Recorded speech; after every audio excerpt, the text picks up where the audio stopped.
supervisi berasal dari bahasa Inggris yang terdiri dari dua akar kata, yaitu super yang artinya di atas dan vision mempunyai arti melihat.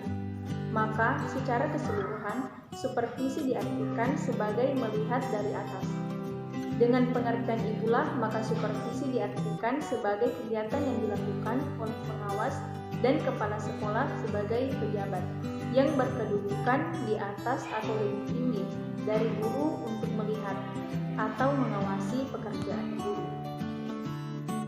Dalam pengertian lain, supervisi adalah suatu aktivitas pembinaan yang direncanakan untuk membantu para guru dan pegawai sekolah dalam melakukan pekerjaan mereka secara efektif.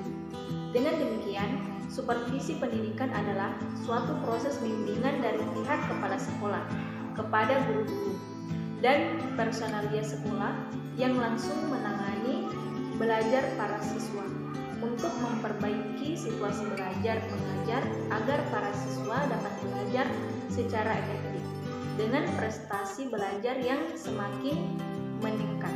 Di samping itu, juga memperbaiki situasi bekerja dan belajar secara efektif, disiplin, bertanggung jawab, dan memenuhi akuntabilitas.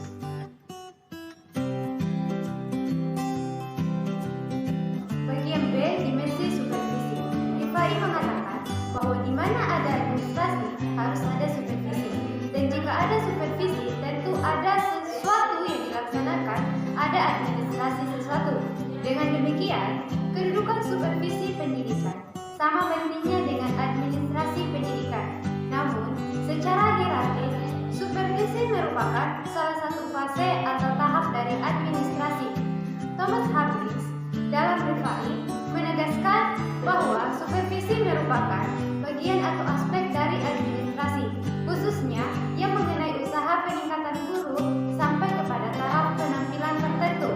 Sarwoto menjelaskan bahwa secara teoritis yang menjadi objek supervisi ada dua aspek, yaitu manusianya seperti sikap terhadap tugas, disiplin kerja, moral kerja, kejujuran, ketaatan terhadap peraturan organisasi, kerajinan, kecakapan kerja, kemampuan dalam bekerja, sama watak.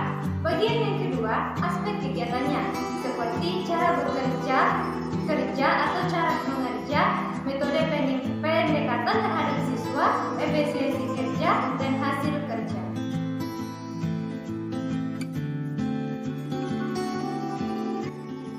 Tujuan supervisi pendidikan adalah perbaikan dan perkembangan proses belajar mengajar secara total.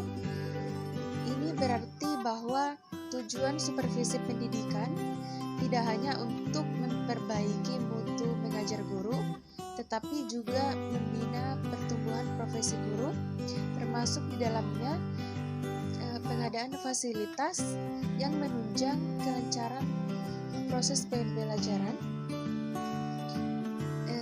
peningkatan mutu pengetahuan dan keterampilan guru-guru, pemberian pembimbingan, dan pembinaan dalam hal implementasi kurikulum, pemilihan dan penggunaan metode mengajar, alat-alat pelajaran, prosedur, dan teknik evaluasi pengajaran. Supervisi yang baik mengarahkan perhatiannya pada dasar-dasar pendidikan dan cara-cara belajar serta perkembangannya dalam mencapai tujuan umum pendidikan. Fokusnya bukan pada seorang atau sekelompok orang, akan tetapi semua orang seperti guru-guru, para pegawai, dan kepala sekolah lainnya adalah teman sekerja yang sama-sama bertujuan untuk mengembangkan situasi yang menguntungkan.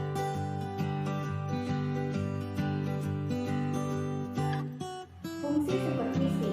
Menurut Mariono, fungsi supervisi pendidikan diantaranya yaitu: pertama, fungsi penelitian. Fungsi penelitian yaitu fungsi yang harus bisa mencari jalan keluar dari masalah yang dihadapi. Kedua, fungsi penilaian.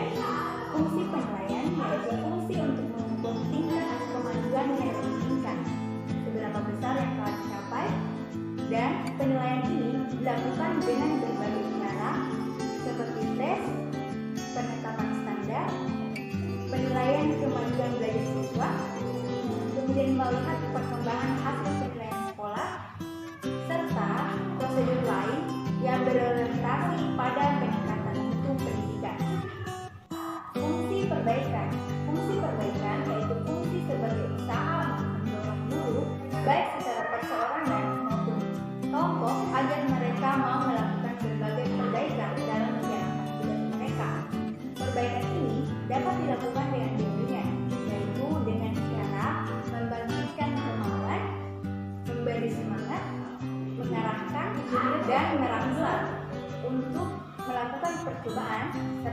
membantu menerapkan sebuah prosedur mengajar yang baru. Keempat, fungsi pembinaan. Fungsi pembinaan yaitu salah satu usaha untuk memecahkan masalah yang sedang dihadapi, yaitu dengan melakukan pembinaan atau pelatihan kepada guru tentang